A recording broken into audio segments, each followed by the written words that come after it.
Wizard101, a game with humble beginnings, created by a list of people, but mostly this guy, according to Wikipedia. It had a relatively simple concept. You fight enemies turn-based style in a duel circle in an attempt to lower their health down to 0. But this was with wizards instead of warriors, or vikings, or assassins, or cowboys. Whenever I play a new game and jump headfirst into a world, I experience the sweet summer child effect of ignorant bliss, having no clue what to do or who to befriend. I've played this game for over 14 years now, and I have an MMO disease known as MMO fatigue, where you play a game so much, it's just boring, like modding Skyrim to death to prolong its lifespan. But we all know deep down you can't play one game forever. Every school in Wizard101 has their own defined roles and what they're known for. It doesn't mean that you're locked into one role though. Every school is capable of all roles to a certain degree. Except maybe Storm, I don't think you can tank with that. If you like the concept of wizards and casting spells combined with simple combat mechanics, then this game is for you. It's fun to explore all the vast worlds of Wizard101 by questing because each one is unique and different in their own way. You have Hogwarts, the desert, the Night Dog City, the Bamboo Grove, and the Lava Wastelands. This is just the first 5 worlds though, but it gets even better. Every single quest in this game is fully voiced, unlike most MMOs that leave you to read a block of text. I don't understand, Grandmother. What am I to do with this baby? I'm not hungry right now. Please, Your Rancidness. We know it was a mistake to practice alchemy without proper supervision, but ever since Madame Darkkettle...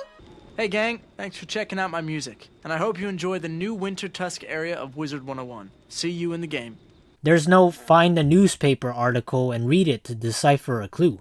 There's no cryptic bullshit like that. There are some odd things that I'll point out, like with the worlds not being in HD while the main world is. It looks weird because it looks like somebody painted 1/16 of a wall and forgot to finish the rest.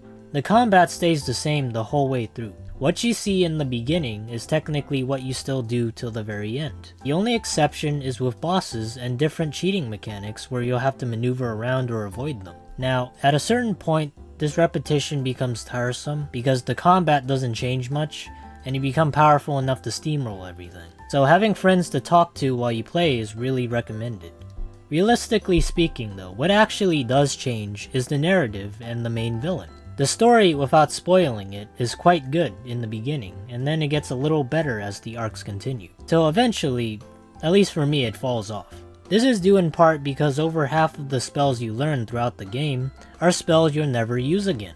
They're just basically outclassed. And then there are spells that enemies get that only you're supposed to have, which doesn't make sense to the plot.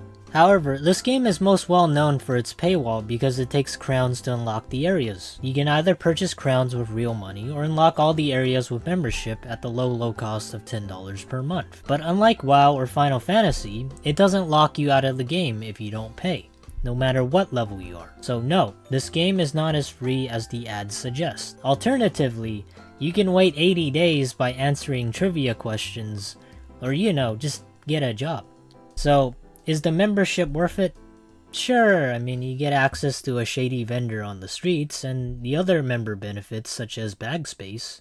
Once your membership runs out, your options of doing anything else also run out, because there isn't much to do except maybe train a pet, participate in limited time events, or spend time talking to perverts in the comments. It's the equivalent of bribing the warden of a prison to let you out for 30 days of fresh air, but in reality you're still stuck in prison after. The community and the players themselves are relatively normal, but sometimes you might get a bad egg here and there. It's very active both on Reddit and Discord because it's fostered somewhat of a helpful and friendly community, built on memes and shitting on the game for EA level microtransactions. As far as the size of the community goes, it's like the middle child of the MMO family. Not as popular as old school RuneScape, but more popular than the Genshin Killer. The developers and the community managers also stream pretty frequently and respond to feedback, which I do appreciate. I feel like not that many developers get to connect like that nowadays. Now let's talk about microtransactions, which is my favorite subject because I've spent a lot on membership over the years. Microtransactions are the lifeblood of this game and EA, and it keeps the game going from its overpriced pets to its cardboard bundles still available at GameStop. Over the years, microtransactions in this game have increased to a point where it felt like a gacha game. For example, there was a Crowns event called the Night Night event where people had to spend over 550,000 crowns just to get an in-game mount, which, as you can guess, it looked like a piece of shit. The Crown store is always littered with sales of loot boxes and other various bundles of crap. There's a few aspects of microtransactions that can be pay to win, such as mounts of stats or gear that can be better for what you can farm for, but these are usually far and few in between, because nowadays it's mostly one piece of gear or mount out of a loot box. It still doesn't take away that gambling is pretty bad for a kid's game. While I don't know who buys them, KingsIsle is making money and are profitable off it, supposedly. These days, Wizard101 operates under Gamigo, which is a retirement home where games go to die. And if you know anything about Gamigo, is that they're known for taking IPs and sucking them dry of their resources, so developers have barely anything to work with. So as far as the microtransactions go in the game, I think they're only ever gonna get worse and more rampant, but maybe not to a point where everything is pay to win, but a lot of it already is plastered on the launcher. Not so much of the updates. Updates aren't prevalent unless you count microtransactions as an update or quality of life changes, so whenever a new world does drop, it usually takes about a year. I give this game 8 Finnies out of 11 Smeckledorfs. The Frog Council has decided.